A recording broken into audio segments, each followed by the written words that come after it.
Nah, ternyata setelah kita cek hadis-hadis Nabi menjelaskan tentang sahur, ternyata memang ada keberkahan.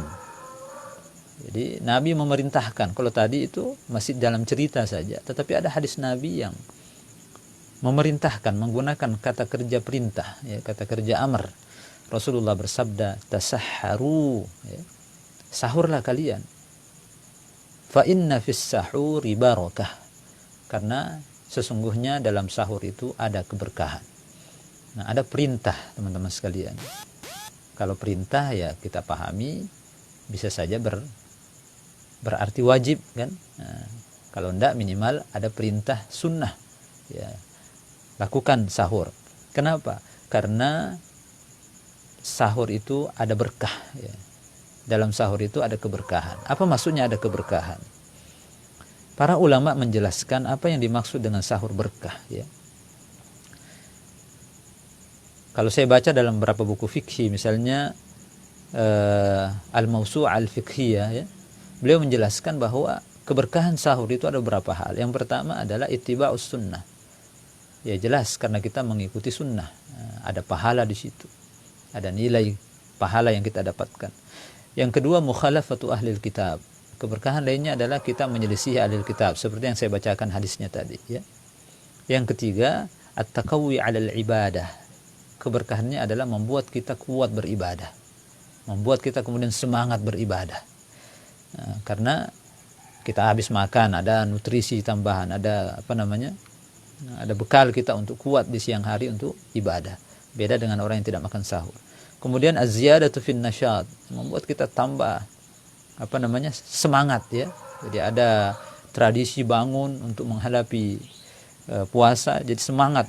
Nah, beda orang yang ketiduran sampai jam 7 kemudian baru bangun, itu beda antara orang yang sahur dan yang tidak.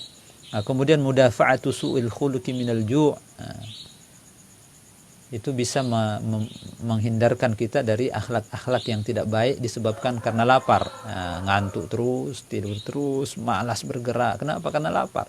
Baru jam 7 sudah lapar, jam 8 sudah lapar. Tapi orang yang sahur tidak demikian. At-tasabbubu bis shadaqah. Orang sahur itu ya bisa saja menjadi sebab dia bersedekah. Ya, kalau di kota-kota sahur jadinya ekonomi berkembang, berputar, ya, banyak sedekah di situ. Bisa kita ajak orang ikut makan bersama kita, itu ada sedekah di situ.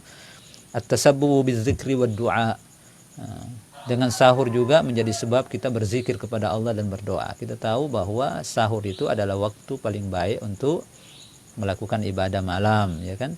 Berdoa kepada Allah, Allah ijabah doanya orang di sepertiga malam terakhir, itu kan sahur, waktu sahur itu.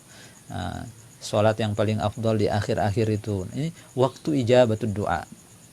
Kemudian hadirin yang dirahmati oleh Allah, tadarukun niyyah liman ghafalaha.